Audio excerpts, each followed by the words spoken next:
Guevara and the other rebels were sent to La Fortaleza de Santo Domingo, now known as La Fortaleza Osama. But this didn't stop here. When Adrián de Mojica learned that his cousin, Hernando de Guevara, had been sent to La Fortaleza, he decided that it was his job to defend his cousin. He gathered up some men and went full force to Santo Domingo. Y se propuso a matar a Francisco Roldán y al almirante.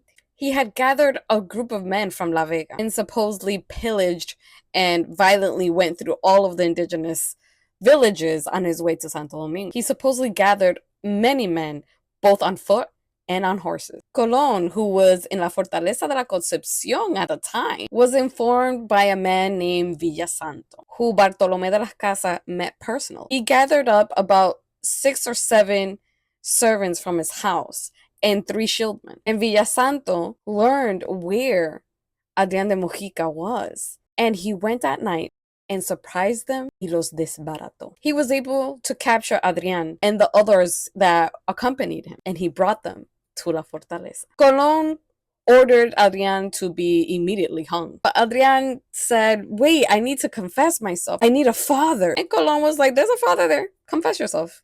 And then we can get on with it. Our father went several times to have this man confess, and he wouldn't do it. This angered Colón, so he threw him into one of the towers in La Fortaleza. Adrián said the following as to why this would happen.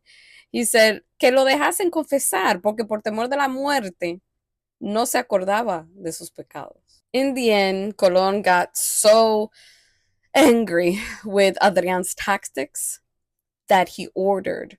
Some say that Colón ordered, some say it was Roldán who ordered for him to be thrown off the tower of La Fortaleza. So what happened to Guevara?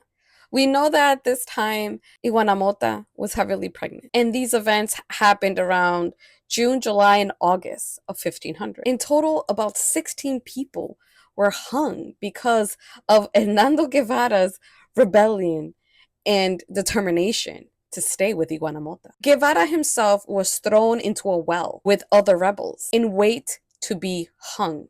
But with the arrival of Bobadilla on the 23rd of August of 1500, Guevara was freed. Nothing more is mentioned about Hernando Guevara and his relationship with Higuanamota, but we have some clues as to what might have happened next. We know that Higuanamota survived the birth of her daughter, and that her daughter ended up being named Mencia. Oviedo writes that en la tarde roja of 1503, Anacaona y su hija Higuanamota and other principal women were present. What we understand from Oviedo's account is that by the time the Tarde Roja happened, Higuanamota was one of the principal women of her Yucayeque. We have cronistas who say that Higuanamota and her daughter survived La Tarde Roja. We know 100% that Mencia survived because eventually she became the wife of Enriquillo. Legend says that she later on changed her name to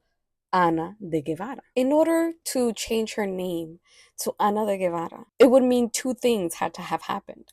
It means that Higuanamota had to marry Hernando de Guevara, and it also meant she had to be baptized in the Catholic faith before getting married. So can we assume that Hernando de Guevara went back for Higuanamota? Possibly. He provoked a whole rebellion for this moment.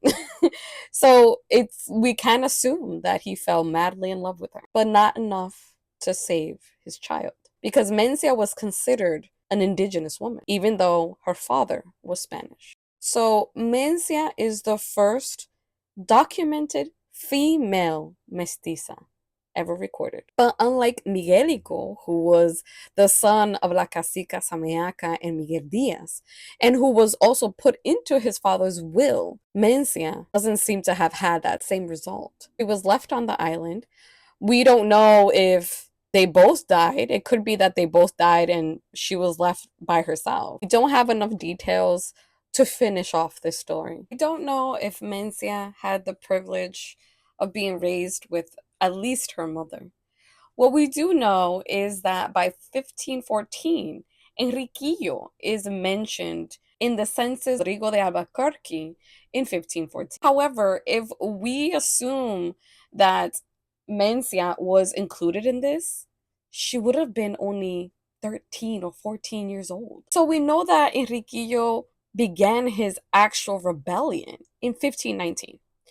We know that he began this because his encomendero, or his holder, or his slave master, however you want to see it, encomendero's son, took advantage of Mencia. So I think it would make more sense to assume that they got married probably between 1518 and 1519, and that she wasn't with him in 1514 yet. If we move their marriage date to 1518, 1519, she would have been 18, 19 years old, which makes a little bit more sense. Because why would he wait 5 years to get mad about someone violating his wife? That wouldn't make any sense. The violation had to have occurred very close or at the same time that he decided to revolt. We know that Mencia supported her husband throughout his entire rebellion. She accompanied him up into the mountains when he revolted in 1519. We can imagine that she supported his work, supported what he was doing, and supported the attacks. Enriquillo would bring destruction